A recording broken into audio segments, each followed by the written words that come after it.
Johnny Hallyday et le cinéma, c'est une histoire d'amour qui dure depuis de longues années. Il vient d'être récompensé par le prix Jean Gabin pour son rôle dans L'Homme du Train de Patrice Lecomte. Retour en images sur sa carrière d'acteur. On a tous quelque chose en nous de Johnny Hallyday. Un air qui nous trotte dans la tête, un écho de voix, son regard félin. Et si l'idole des jeunes a toujours eu plus de facilité à enflammer les stades que les salles obscures, comme si la légende du rocker était trop puissante pour être éclipsée par le cinéma, sa filmographie affiche néanmoins plus de 25 films. Inégaux, certes, parce que Johnny a peut-être trop tourné, pour de fausses bonnes raisons, de vrais mauvais prétextes et des amitiés sincères, parce que la tentation était trop forte aussi pour les metteurs en scène de lui faire jouer des rôles de chanteurs. Les Parisiennes, D'où viens-tu Johnny, Chercher l'idole, À tout casser, mauvaise pioche, exception faite de quelques films comme Love Me de Laetitia Masson, où il incarne un rocker loser. C'est dans des rôles de composition que Johnny Hallyday se révèle le plus troublant. Tout le fonctionnement qui a été autour de ma vie pendant tellement d'années fonctionne tellement autour du Star System que c'est difficile de croire que Johnny Hallyday peut être un autre personnage. Si on dit on ne reconnaît pas Johnny Hallyday, je serais très heureux. Moi. Les plus grands l'ont compris depuis longtemps. Robert Hossein lui a fait un point de chute sur mesure dès 1970. Fasciné par son image, Jean-Luc Godard lui a écrit Détective en 1985 et Costa Gavras lui a offert Conseil de famille l'année suivante aux côtés de Fanny Ardant. Mais il n'a pas de bouton.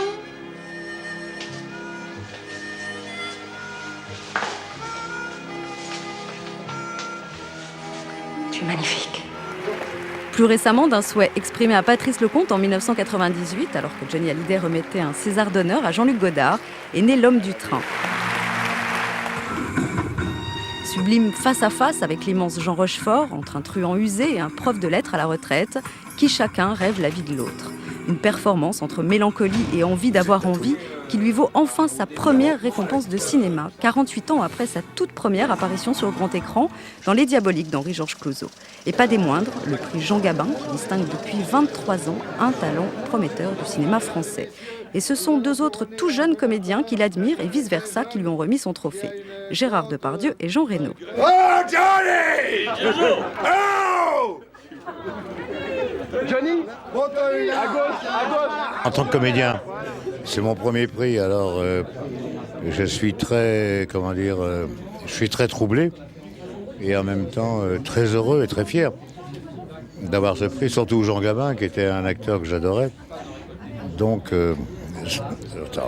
Inch'Allah, c'est mon premier prix en tant qu'acteur. Alors bon, j'en ai déjà eu en tant que chanteur, mais en tant qu'acteur, j'en ai jamais eu. Alors là, je suis complet, là, franchement. Johnny Hallyday aura finalement attendu l'aube de ses 60 printemps pour être reconnu à sa juste valeur en tant qu'acteur. Lui qui rêvait d'être comédien longtemps avant d'être chanteur. Dans le film de Patrice Lecomte, il faut le voir descendre du train avec sa démarche de loup fatigué, donner des cours de français improvisés à un adolescent bouché, plonger son regard bleu au fond des yeux d'une boulangère, donner des leçons de tir à un Jean Rochefort manifestement plus doué pour la conversation que pour la gâchette, ou encore fumer la pipe et enfiler ses charentaises avant le dîner. Alors, J'ai loupé ma vie. appelez que vous ne pensez car elles sont neuves. La pantoufle doit se porter à la limite de l'usure, comme une deuxième peau. Avec seulement 400 000 entrées en France, L'Homme du Train n'a pas eu le succès mérité, mais ces images resteront comme les dialogues qui font scintiller un peu plus encore ce choc des charismes et des cultures qu'est le tandem Johnny Hallyday-Jean Rochefort. Johnny, ce qu'il a de merveilleux, c'est qu'il cherche jamais à faire de commentaires sur son propre jeu. C'est-à-dire qu'il joue les choses simplement dans la vérité au premier degré. Et c'est pas si fréquent, cette vérité-là. De ne pas chercher midi à 14h, de faire les choses, de jouer les choses, de dire les mots, de jouer la situation. C'est assez rare. De plus en plus passionné, Johnny Hallyday a l'intention de poursuivre son rêve de cinéma.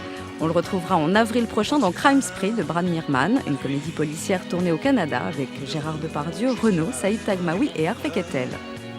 Retiens la nuit pour nos cœurs dans sa course vagabonde. Serre-moi fort contre ton corps. Chaque fois qu'il faut faire appel pour régler un problème, il y a celui qui tue avec le pistolet, c'est Renaud, c'est zéro. Moi, je suis celui qui règle les problèmes avec les poings, qui tape. Dans cette noire, il n'y a plus d'espoir. Oui, crie, c'est cri, et ça finit.